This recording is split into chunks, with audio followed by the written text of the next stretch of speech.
Welcome to the Resilient Recruiter podcast. This is your host, Mark Whitby, and my special guest today is Rob Bowerman. Rob's making his second appearance on the show. Rob's been a successful executive recruiter since 1994, and he launched his firm, the Bowerman Group, in 2009. Rob and his team recruit for the retail industry focused on specialty and luxe brands. Rob is also the current president of the Pinnacle Society, which is the premier consortium of the industry-leading recruiters in North America. Rob, welcome. Thank you so much for doing this again. Thanks, Mark. It is a pleasure to be with you. I was looking back and we last spoke in June of 2020. So 2 years and a couple Correct. lifetimes ago. Just a few things have happened since then. Absolutely. Yeah, no kidding. So the podcast was published in August 2020. So be sure for the listeners to check that out. It was episode number 32, and it was called How to Build a Seven-Figure Search Firm with a Small Virtual Team. Rob, listen, I am grateful to you not only for appearing on the podcast, but also introduce me to other Pinnacle members who have also been guests on the show. And the quality of the people who I interview, I'm sure, is a major factor in the reason this show has been so successful. And so your kind support in that regard has brought tremendous value to our audience, and I sincerely appreciate it. Oh, it's my pleasure. And I love what you do, Mark. The variety of guests you bring in and the global aspect of it. It's always good for us here on this side of the pond to hear what's going on in other markets. And we all sort of have the same problems and issues, and there's a lot of commonality, but it's good to get those different twists on things. Well, great. Thank you for saying that. That's awesome. So listen, can you first of all just bring me up to speed on what's been happening at the Bowerman Group in the last nearly 2 years since we did this? Yeah, shoot. So our team has stayed kind of small. I like to call us small but mighty. I added on one person, so we're a team of 7. I found that's just a sweet spot for me. As you may or may not remember, I run a remote model, which everyone went to a distributed workforce back in COVID for one reason or another. I always had that for a variety of reasons. So I think there's certain quantities and models that work better for that. So we have our team of 7. I'd say our biggest shift has been taking what we learned during COVID, reacting to the changes of the market. We've become, if anything, more focused on our niche. We did expand. You mentioned retail as a focus. Excuse me. We've been retail and wholesale focused for a while, which are sort of 2 of the 3 legs of direct consumer premium brands. We went heavy into the digital space in line with where the market went. Again, during COVID, e-com became much more important to everybody. Everyone was trying to catch up. So that has become super critical for us. And then I think we learned a few things during 2020 when retail obviously fell off the cliff for a little while. We took on a lot of interesting searches. Some we learned some new things, some we never should have touched. And you learn from both the good and the bad. And I think coming out of it, we regrouped and decided what are we really good at, what's important. We had a particular focus on chasing higher level positions. So I actually did a little math yesterday to take a look at this. Our average fee for our company, because we do a blend of contingency and retained, the number of retained searches have gone up, which ergo usually the size of the fee goes up. We've always run around like between 20 and 22K for our average fee for many, many years. It dropped a little bit during 2019, 2020, but 2021, it was at 21.8, like right there in the average. This year to date, our average fee is 28K. Wow, that's quite a jump. Yeah, and that was very deliberate. And I think it's part of our ongoing strategy. And, I think everyone can say business is pretty fantastic right now. So same for us. Awesome. What I wanted to ask you, first of all, you said you worked some searches that you should have never touched. Can you elaborate on that? Like, why, in retrospect, do you realize that they weren't the kind of searches you should be spending time on? I'll give you a couple examples. We had, some good, strong clients that came to us multiple times in 2020, and we liked working with them, and we're comfortable with them. And they said, "Hey, can you do logistics for us, for an example, or can you do some of these things in distribution that are outside of our skill set?" But we had the time, and we said we can do that. We can execute a good search, and we did it. But the problem is then you have a one-off unless you want to chase that particular, niche and then go to market with those candidates. So that was probably the single biggest learning.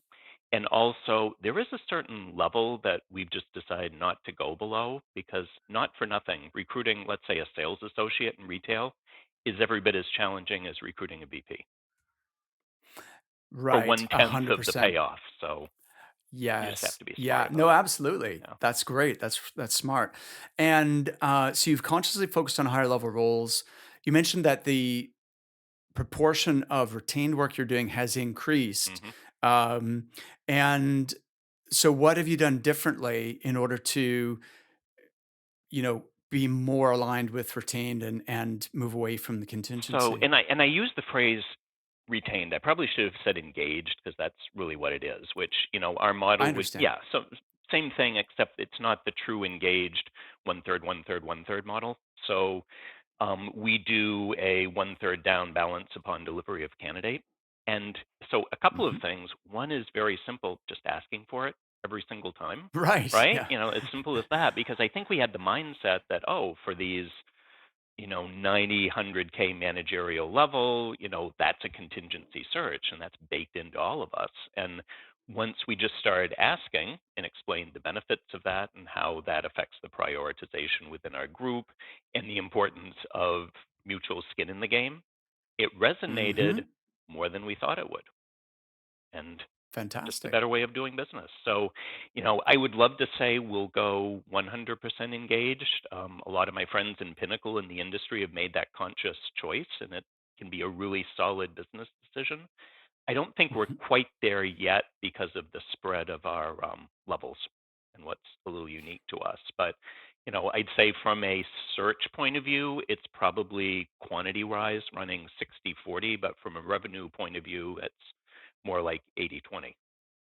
So, Right. That makes total sense. And it also just goes to show that, well, reading between the lines, the delta between those two percentages, so 60/40 in terms of number of searches, 80/20 in terms of revenue, suggests that you have a higher success rate with the retained right, searches than the contingent right, ones, right? right. I mean, they're a little higher level. That's part of it.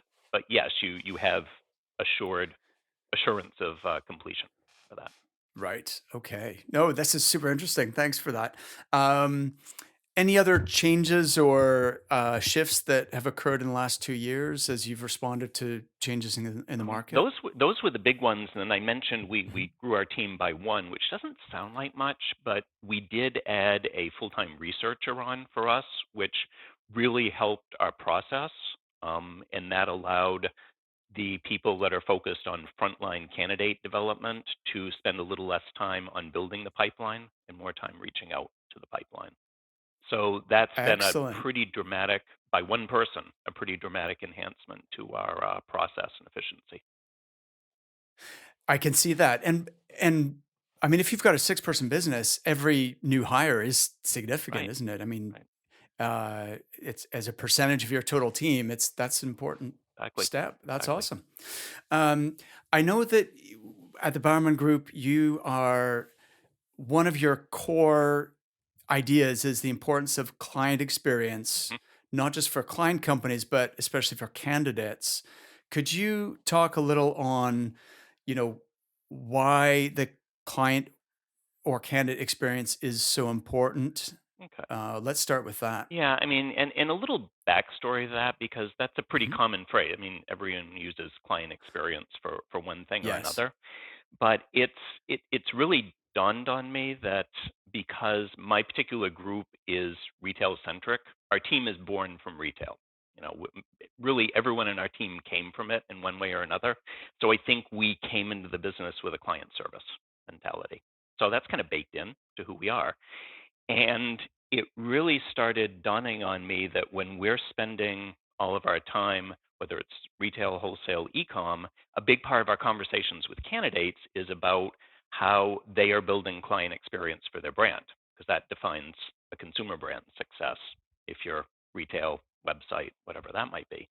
And so that just became such a part, it's just such a part of our conversation every single day.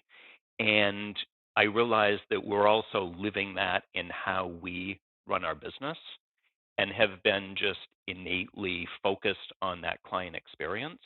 And I think many firms will say, yes, we try to do a great job on the client side. You know, you want to be responsive to your clients, meet their needs, have quick turnaround, provide quality candidates. Everyone will say they do that.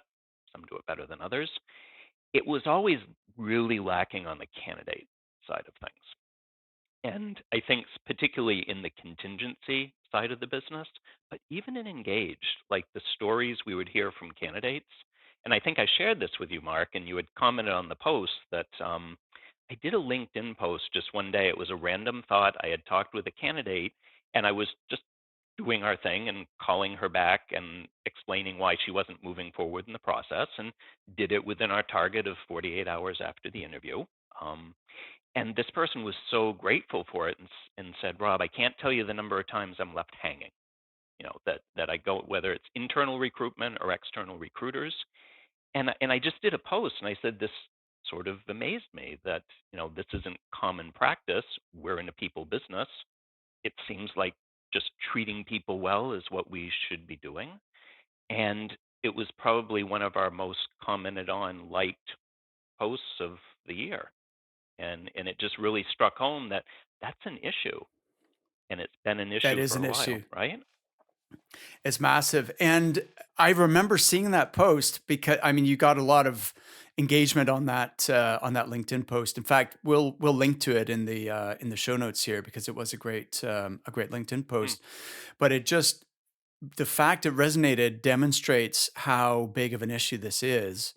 Um, so with that said, like you mentioned in passing there that you have a kind of standard of giving feedback within 48 hours. Do you have other sort of company standards in place like that to ensure that you are able to deliver a consistently high customer Yeah, experience? I mean, at many levels because you really have to touch every single level of the process. So, I mean, if we want to Yeah. break it down a little bit, um, Mhm. you know, I think first and foremost, it's where are you in the world of recruiting and your niche?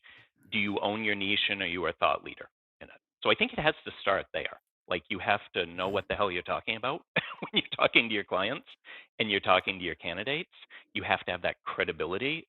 So that's where it starts. If you have that mantle of expertise, so when you are talking to a client, whether it's a new client, an established client, they know that you're working with their competitors.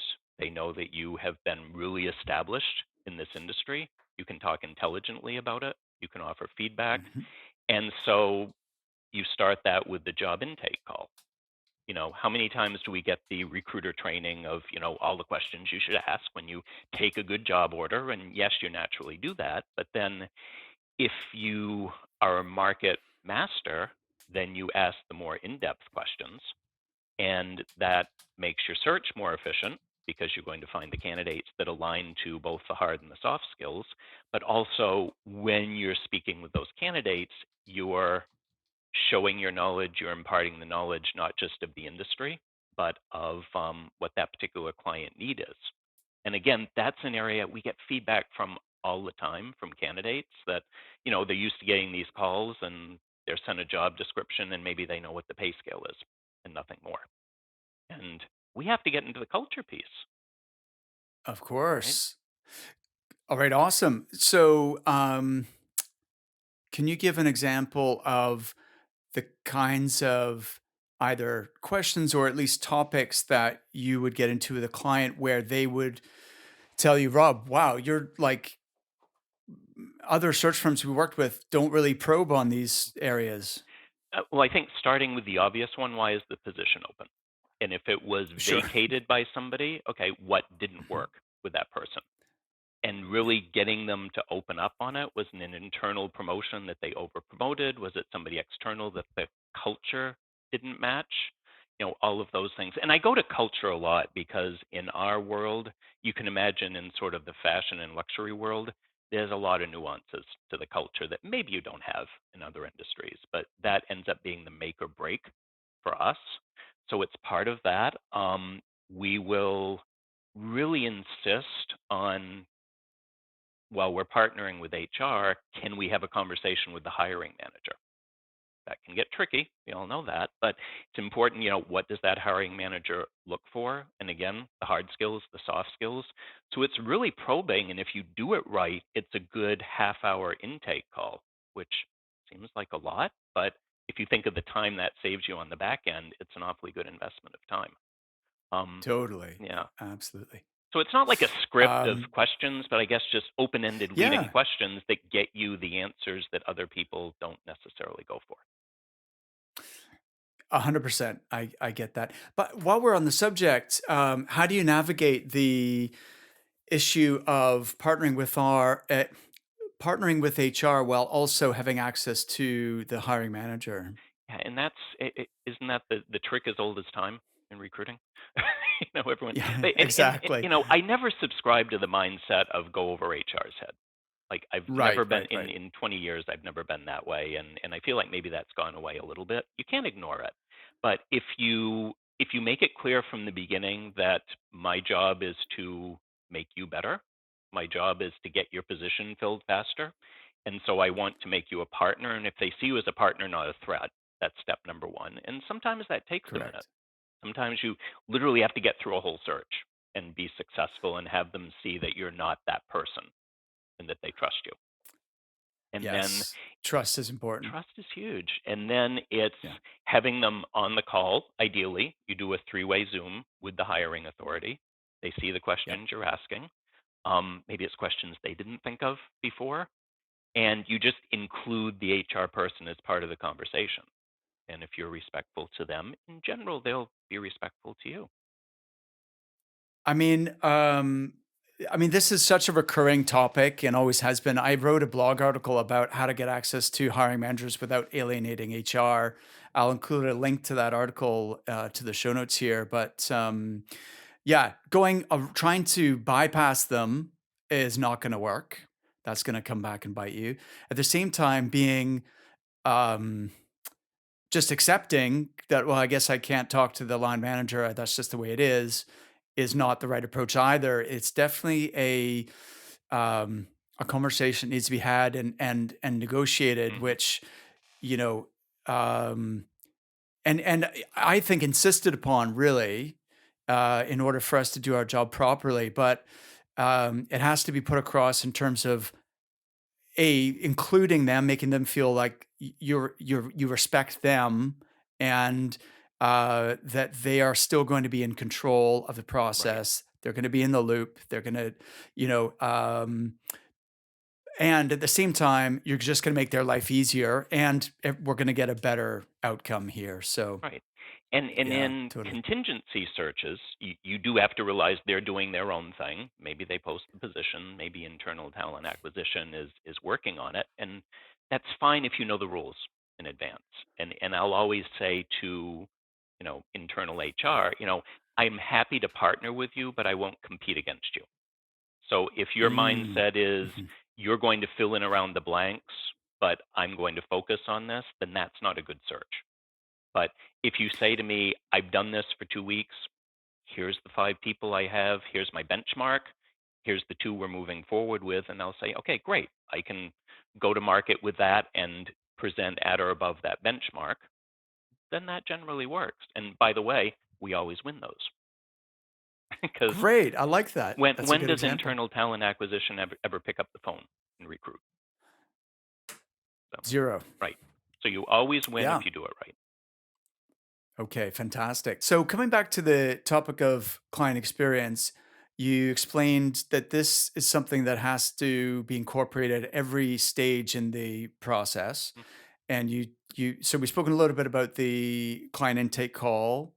And then what are the subsequent steps where you have made it a point of ensuring a positive client experience for both Yeah. parties? So it is the ongoing communication. So once Mm, okay, you have the candidate, you've done a good job screening that candidate, you've imparted information that they wouldn't get from other people, you put them into the interview process. Um, we have a pretty detailed prep prep process that we go through here. mhm. And, again, most recruiters will say, I do a prep call. But do you do the real prep call? Do you have the inside information where you're talking about the style of the person who's interviewing, the setting? Do you give people tips on how to do a great video interview? So it's doing all of those things. And I think what's become increasingly important is the client prep call, which that was always forgotten Yes, for a long time, but especially in this absolutely. market, like flip side is talking to the client and okay, here's the candidate expectation, here's his needs, here's what he's looking for, these are the hot buttons, and reminding companies that this is a candidate driven market. You have to sell. And if they don't get that, they're going to fail. So it's having those prep calls every single time. It's discussing where they're at in the process with you and other processes every single time. Mhm. You bring up who else have you talked to, where are you at in the interview process. Again, it's just ongoing, super open, detailed communication. Seems like a lot, but every single prep call is at least 20 minutes for us. Fantastic. I think I wonder if this is a bit of a lost art. I was part of my original training as a recruiter was by watching Tony Byrne videos. Didn't we all? Um, and I believe wasn't Tony Byrne involved in Pinnacle in some He started way? it, actually. Okay. Yeah, Gotcha. Okay, so and he was really popular here in the UK right. and he lived in London for a while and he would tour around. So I got to see him once. I went to one of his seminars, but his 30 steps in the placement process really broke this down and Hmm. looked at every like prep call to the client, prep call to the candidate, debrief client and debrief candidate after every round and so on. And that was kind of drummed into me. And sometimes I speak to recruiters and they're just kind of skimming over Right. that, which I think is a huge mistake. But can you talk about the client prep a little bit because um, I'm aware in our inner circle coaching group, one of the big topics at the moment is things like counteroffers or deal breaking scenarios of all kinds, really. Right. But one that has come up a couple times recently is the client botching the interview and or the offer stage Hmm. in some way. Happens a So, lot. yeah, yeah.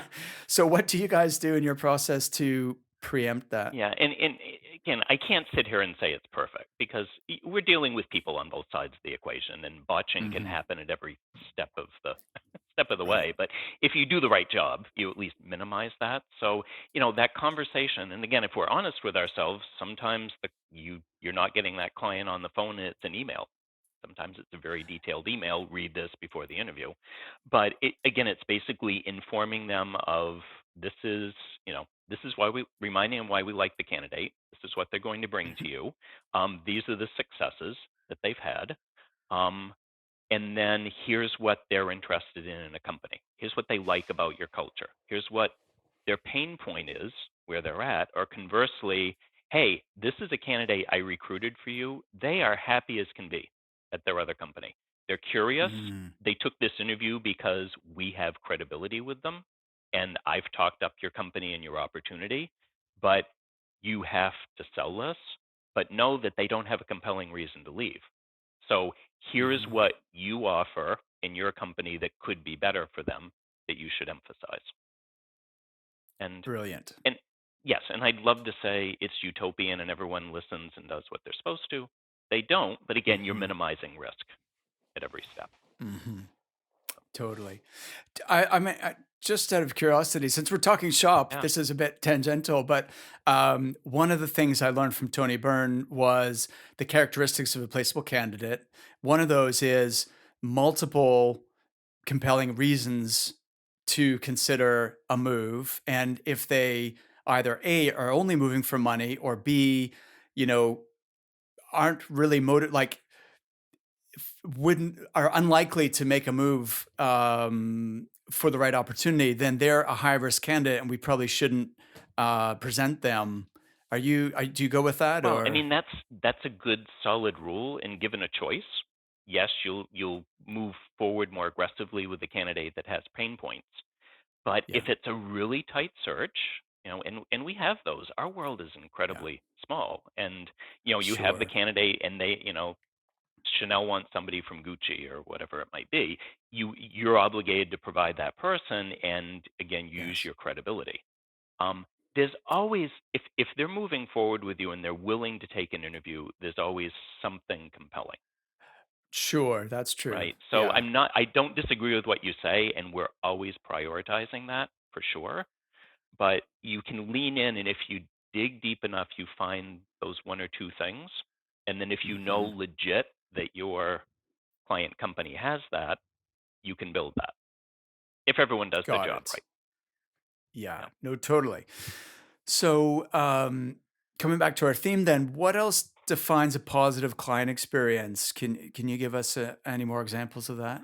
Um, Like particularly from the your in your world, you deal with like the luxury brands and so on. mhm, What other parallels have you tried to create yeah. from as a recruitment service provider? Okay. Okay. So, if we just sidestep a little bit, because our world is interesting. People find luxury brands interesting, especially if they don't live within it. But, I'll give you a couple parallels, because I think if we all step back and you want to think about how you're branding your firm. Okay. So you have a brand that you put out to the marketplace for your firm, for you as a recruiter. So if you think about it a little bit, you can align with different levels of consumer brands and behave that way. So I think you and I talked briefly about this, but I'll give you an example on one extreme. When you ask people to think of luxury brands, they think of Hermes, Chanel, Louis Vuitton, the brands you see on Fifth Avenue, Champs-Élysées, Rodeo Drive. Um, Hermes is kind of the epitome of having a product and having a brand and having the cachet that they could kind of do whatever they want. They actually have a bag called the Birkin bag, which sells for tens of thousands of dollars. There's waiting lists for this bag. This is Wow. the item that you want. So they have built that into such a thing that they can put clients through paces. And there was actually it was in the news that in China, Hermes China put a process in place that you had to actually buy a certain number of things that you didn't want before they'd put you on the list to let you buy one of these bags. Okay. So wouldn't we like to be that as a recruiter? So if you happen to be in some hyper tight niche that you have the candidates, you are the only recruiter that has those candidates, then you don't have to worry about client experience. You have the candidate. That's all people want. You don't have to treat anybody. You have to treat the candidate well. You don't have to necessarily treat the client well. And you're probably going to do just fine. But how many of us have that? Precious few, right? I don't know any. Right, Yeah. exactly. Everyone has some competitor. But you could maybe argue that, when you drop down a level from Hermes to the Louis Vuitton Chanel's, maybe you equate that to, let's say, Corn Ferry. You have a brand, people go to you when they think a certain level, that's the brand that's top of mind, so they go there. So if you're Corn Ferry, you have your process, you probably value client service, but you're not working so hard to sell on that. Okay. Now drop it down another level. And so that's where I think we fall in. So if we look at Mhm. our luxury brand world, and we have clients like Zegna, Ferragamo, Brunello Cucinelli, which you may or may not have heard of, but they're premium, they're luxury, they're not the number one go-to label. So they have to build client rapport. They learned a lot, particularly during COVID, about the phrase meet clients where they are. So, Mm. when retail was shut down, you were sending things to people's homes, or you were calling, or you were visiting, or you were helping them through the website, whatever connected you to the client, to the product, you were figuring out a way to get that done. Okay, so I kind of put our firm there as a premium Hmm. recruiter that will focus on meeting clients and candidates where they are, identify what their needs are, put those things together. We talked about the engaged fees part. When you go into a Ferragamo, you don't negotiate for a pair of shoes. They're Right. expensive. That's the price. That's what you're going to pay. So we put the expectations out. Um, with that price comes quality. So we run a few percentage points above where our industry falls. We're about 5 percentage points above where most retail recruiters are. We're firm and we ask for that, but we say, but here's the value you get on the other side. I love to just pause on Sure. that for a second because wherever possible, like I like selling and with analogies Hmm. because it's easy for people to understand.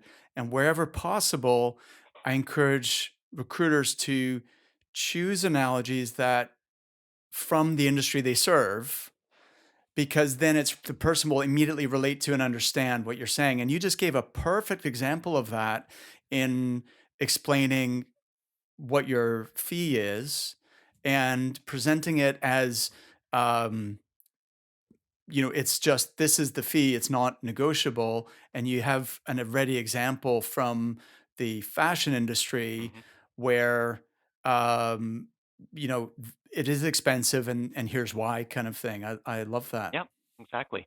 And with that, again, if let's continue the analogy, if you're going to Yeah. a Ferragamo store and you're not familiar with the brand, and if they're doing their job right, they're going to tell you about the handcrafted nature of the product and the source of the leather and the styling and so on that justifies the price, along with being in this really nice place, and they'll give you bubbly water and all those things to make the experience nice. So that justifies the price if you can afford it. So Right. we do our version of that. Um, so it's going back to that process. It's explaining to Mhm. clients that we are going to only send you people that make sense. And one ratio we have, and I feel like this is our most important one, is our send out to placement. And we live Mhm. and die by this one. And we run consistently 5 to 1, which is really good, particularly in our industry against our competitors.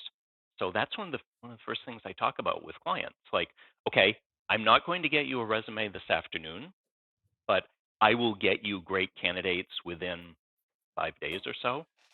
But I'm not going to send you 15. I'm going to send you 3 to 5 that you want.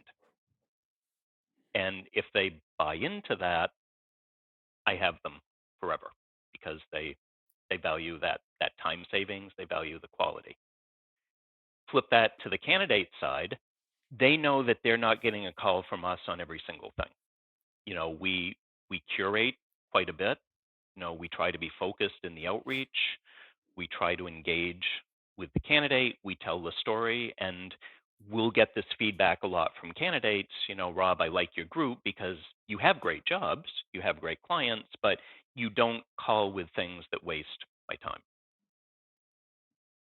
So Got So it. you can see how this is all building, and it's that common Mhm. theme of know what you're doing, communication, mutual respect. You keep that going through the whole process, and then ideally, again, you've minimized the risk when you come to offer because you know what's at the heart of the client, what's at the heart of the candidate. You've treated everybody well, they've had a good experience, and it comes together. You mentioned the send out to placement ratio 5 to 1. When you say send out, do you mean first time Yes, interview? yep, Okay. that's true. I wanted to People just look at clarify that a that. little differently.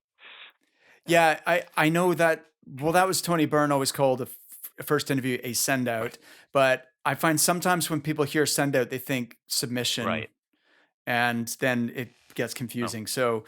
Um, so yeah, 1 in 5 is excellent And I'll for say if sure. if you want to consider the submission, and I can't give you a Mhm. ratio on that off the top of my head, but I Mhm. would safely say 95% of submissions are seen.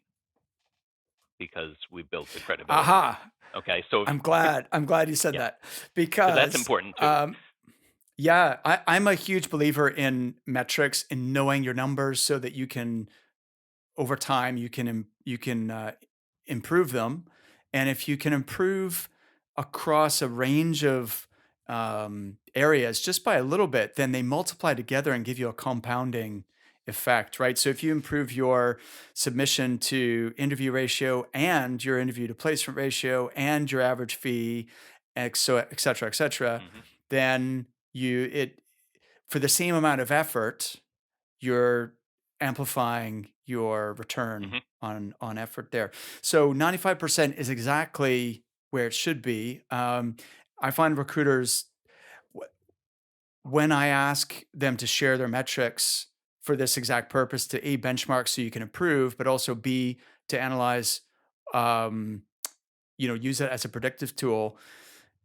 The submission to interview ratio is very often a weak link in the Hmm. process because, well, for a whole range of reasons, but what often they're doing is they're just emailing resumes Hmm. and then chasing for feedback and then letting the client say yes, no, and applying a second filter. You've already pre-selected these Right, candidates. You're sending them because they match the brief and the culture. right, You understand your market. Why are you letting the client reject candidates that you've on the basis of a piece of paper? You're the one who's spoken to this person exactly, and you have reasons why you're representing them, and that's just such an easy, I think, an easy right. fix And you do in the often have to push process. that. I mean, because you will get Susie, 12-year-old HR manager, who says, "Well, I want Right. this, and this candidate doesn't have it." But Right. again, I'll say, remember the conversation. These are the things we were looking for. We spoke to this person.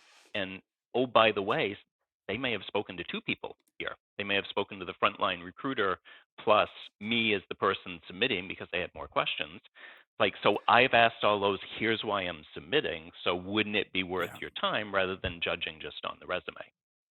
And if you've done your job, 100%. you can usually turn that around. Absolutely. Rob, you mentioned obviously communication throughout the process, mutual respect. I feel like these are no recruiter would disagree with any of Right. this, right? And I can't, and no recruiter, as as far as I'm concerned, gets out of bed and wants to do a bad Right. job, right? Of course. People have positive intentions. They want to deliver a high level of service. Why do you think that doesn't happen in so many cases? Well, there's always that temptation to take the shotgun approach. And that can work in certain instances. It absolutely can if you and particularly now, okay, because you're in a market that you might be doing some particular segment that's just so hot that if you find somebody, send them to 10 companies, you'll get 5 interviews and you'll place this person. So that absolutely works. I mean, again, let's if we go back to retail, H&M exists Mhm. for a reason, right? Right, They right, do incredible volume. They make a lot of money. They're not doing it on quality. You don't have an expectation right. of quality when you go there. You want something quick. You want it now. You want it cheap. So as recruiting's like any other industry, you can have that, and maybe that's an okay thing. We've Mhm. just made a conscious choice that for long-term sustainability, quality is what's going to build the long-term relationships. So if Mhm. I'm sitting here looking at, I used Ferragamo as a product example. They've been a client for literally 20 years. So through the ups, Wow, through that's the amazing. downs, yes, there are periods where you take a gap because we've all had this happen. Different hiring authority comes in, different HR, they have a relationship, but it comes back. So, you build that by doing those things. So you make a conscious choice in how you do your business. And if you look at your model and say, how can I do this better? And I agree, nobody wants to do a bad job. But if you think of it through the lens of what's going to be the most sustainable, what's going to move me ahead, and what ultimately can help me increase not just my volume, but my fees, my quality of searches, I think that's a good rationale to go forward with. I love the way that you have positioned yourself as a premium brand within executive search. I think that thought process makes a lot of sense. And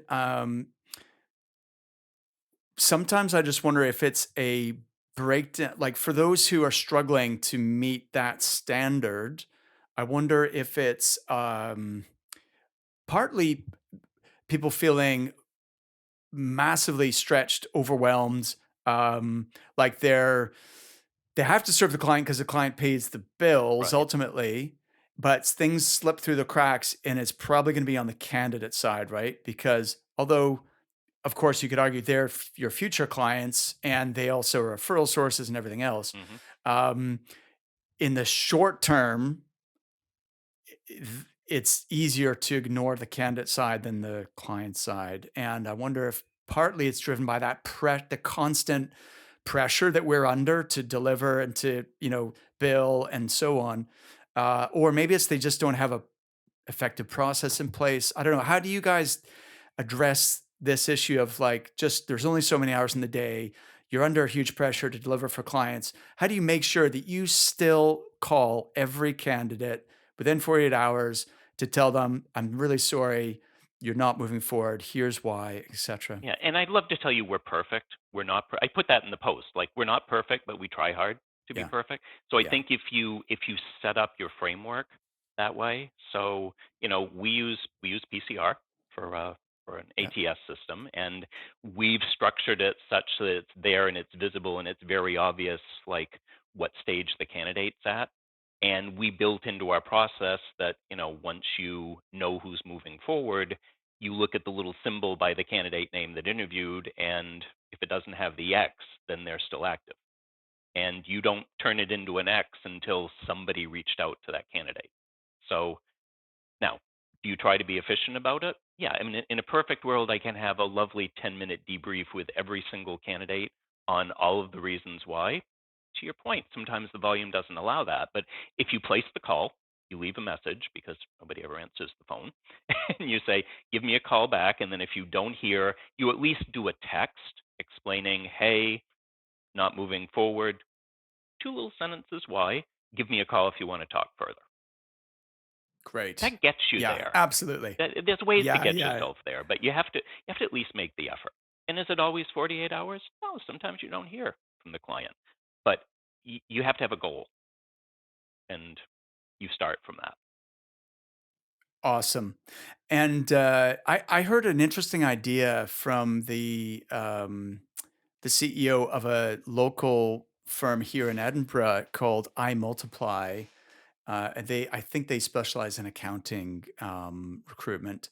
And I had coffee with the CEO, and she was explaining the way they've baked this into the DNA of their business is at the conclusion of every single search, um, one of the directors of the business will contact the candidate and the client and get their feedback. Hmm.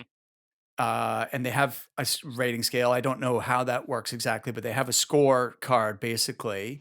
And the recruiter, in order to get their full commission, needs to get consistently high scores, not just from the client, but from the I candidate. like that. Um, they still get paid, like they still get paid commission for a successful placement, but in order to earn the highest percentage, I think they need to also have the quality in there as well. So Hmm. I thought that was a neat Yeah, it's idea. like the retail version of Secret Shop scores that Right, people get exactly, bonused on. Yeah, exactly. no, I mean Yeah, that's a brilliant idea because it puts some teeth into that. totally. Um, Rob, I would love to hear because you're the president of Pinnacle. I'd love to hear what are the kind of issues and topics that Pinnacle members are discussing at your meetings these days. Well, my bet is at the core they're the same issues you're talking about. with your working Yeah. groups because there are certain universal truths. So we're living in a universe of counteroffers, multiple offers, offer turndowns. So I don't think that's all that different in our world than anybody else's world. But I think because we're a pretty well curated group, we hopefully are elevating the discussion a little bit higher than somebody who's been in the business 2 years. You know, but I think we just had a conference back in April, and yeah, a lot of it was it's the things we've been talking about. We did talk a lot about client and candidate experience, candidate control, the illusion of candidate control. Hmm. When you like think you have it, Right. but you really don't. but how do you? Yeah, it's kind of a misnomer. Right, Like right. the word candidate control, it is just an industry term. We all know what that means, but that Yeah, you can't really control yeah. someone. You can only influence them. Exactly. Exactly. So I think from that point of view, it's not unique, but we've Hmm. had some really interesting conversations and meetings recently. So we have our biannual conferences, and then Hmm. what we also do is meet once a month and have some sort of a virtual session. And we Hmm. just did a big biller panel with I think it was 4 members that all have been billing 1.5 million personally. It's a nice number. Hmm. Yeah, and Yeah. we have more than a few $1 million billers in Pinnacle these Yeah, days. absolutely. And it goes back to something I mentioned earlier in this conversation about you know, as you said, like we're all stretched. Everyone's moving a million miles an hour. Most people's businesses are good. So how do you get to that number? How do you get from 1 to 1.5? How do you get from 750 to 1? And you can't manufacture time. But one of our members, Michael Petrak, I don't know if you've had Michael on. He is I know Michael. He's been brilliant. on. Brilliant guy. Yeah, Yeah. I love Michael. And he actually said without giving away too many Pinnacle secrets, but he actually talked about manufacturing time. He said, now, you can't do that literally, but how do you do that? And that's where the whole concept of candidate recyclability came in. So this Yes. all ties in together. So, in his world and in many successful recruiters' world, you have your niche and some they're ultra tight, which makes them the go-to person or maybe one of three Yes. go-to people in the country. So you get yourself there, you focus on that, you have candidates that you're not doing that production search that you can never do anything with that person ever again. You're just focusing on those things. So that became a big topic of conversation about how you do that. It justifies the higher fees. It justifies the better process. It all feeds upon itself. So if you're upping your quantity, upping your fee structure, upping your average fee, you're billing more. Absolutely. The thing I will link to Michael's interview in the show notes as well. That was a fantastic interview. And the thing that struck me is how quickly he can turn searches Hmm. around. And so if you imagine a typical like executive search might take 6 to 12 weeks, if it's one of the, you know, big, top 10 search firms, they probably take 3 to 6 months. But, Hmm. in our world, it's, let's say 6 to 12 weeks. But if he can do it in a week, he's going to do four times more volume Right, than somebody right, else with the same number of hours. right, And that's how, because he's such a market master. right. And he is in an incredibly busy niche, and he owns it, and he's worked hard to own that. Yeah. So Yeah. yeah, so I think Totally. yeah, but going back to your question, I mean, those are the themes, and so it always goes back to how you build your best practices. We'll do roundtable conversations on what works for different people, and I'll share my story, and Michael and others will share their story, and you learn. You learn from being around other people, and ideally being around people better than you. You always want to do that. Absolutely. I agree 100%. And that's the basis behind our coaching groups as well, is just having a peer group, having a community of like-minded folks who are excellent at what they do and sharing ideas and working through common challenges. Yeah. Um, your did In the discussion around counteroffers, did you hear any new approaches to this apart from what we learned from Tony Byrne, like in the '90s, like which still works, and I think people should go back to basics sometimes with these things.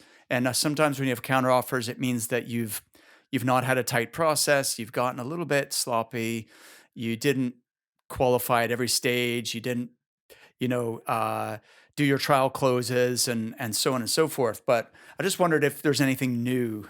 It does go a lot back to the basics. I'll say one idea that comes up more often now, and I think this is relatively new, and I'll say I've tried it a couple times, is if you're feeling like the candidate will be subject to counter, or even if you're not, but they're talking about how much they Mhm. like their company, say, hey, listen, we're going to go through this process. I've always, for years and years, said, judge my opportunity against your next level up, because guarantee you're Mm. going to get something. You're going to get more money. You might get a promotion. So judge where you're Mhm. going against what your next step would be if it's yours within Mhm. the next 2 years. So that's always been part of the discussion. But a newer idea is encouraging the candidate to go to their company and saying, hey, listen, I'm getting a lot of calls. Some of this is looking really good.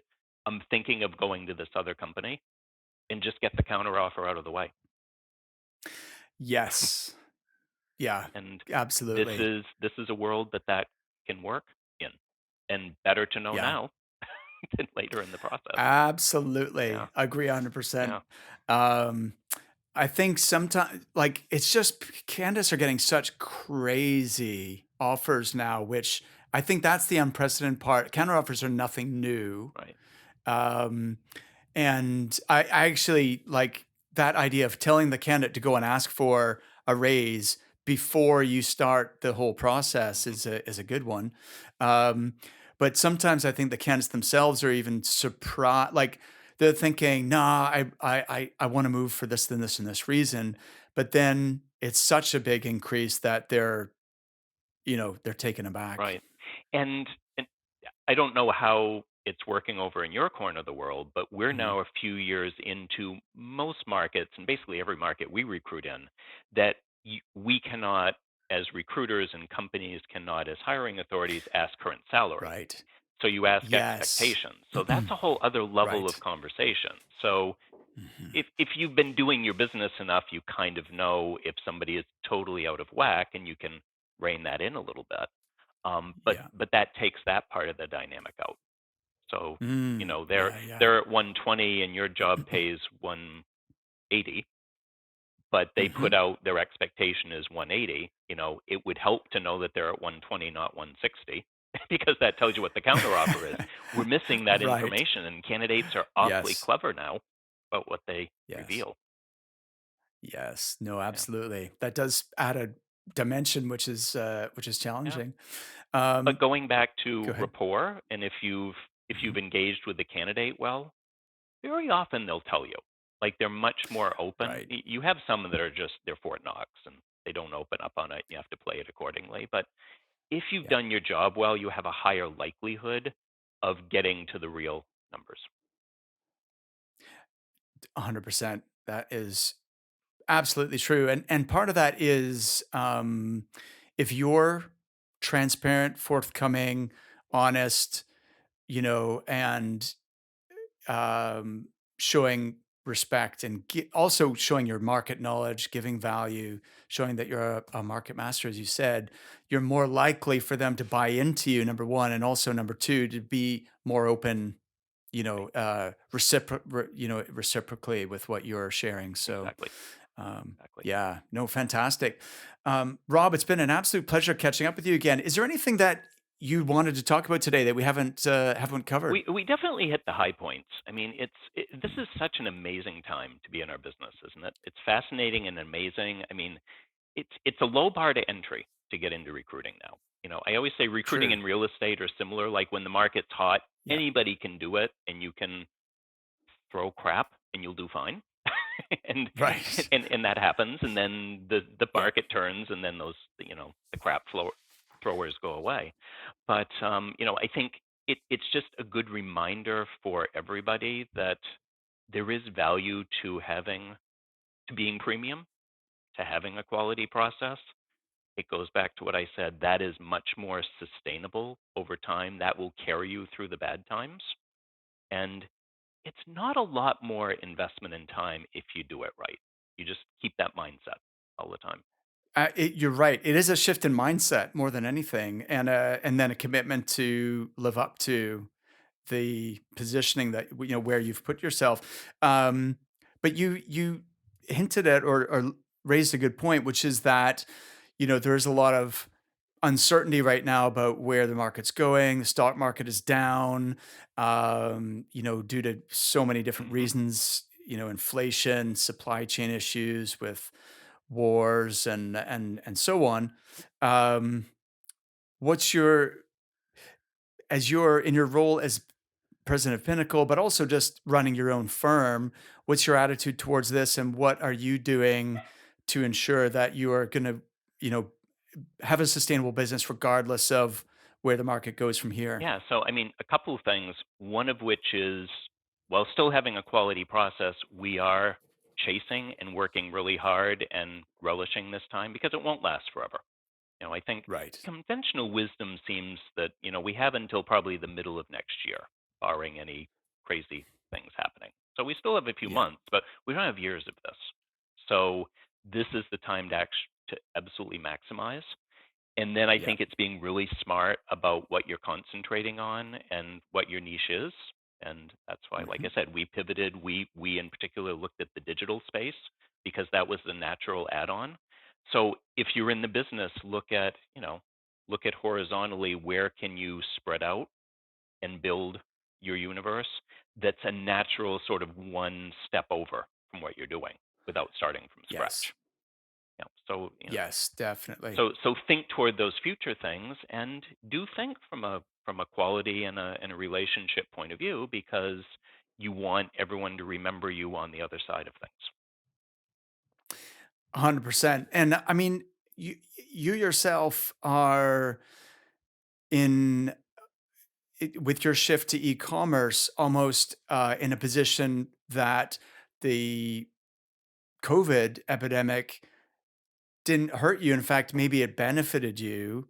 Um, was that just by luck or by design?